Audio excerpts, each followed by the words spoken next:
Altzairuzko txaflazko eskuaria egiteko, 1904 urtean Patrizio Etxeberriak errementari txiki bat ezarri zuen Legazpin.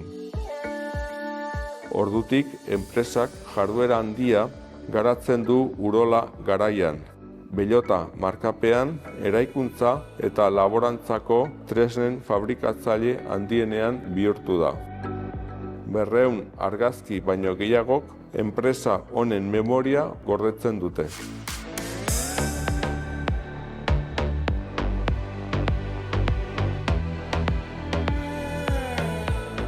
Euskal Herrian eta Espainian diziplina honen garapenaren protagonista diren argazkilari eta laborategiak topatzen ditugu artxiboan.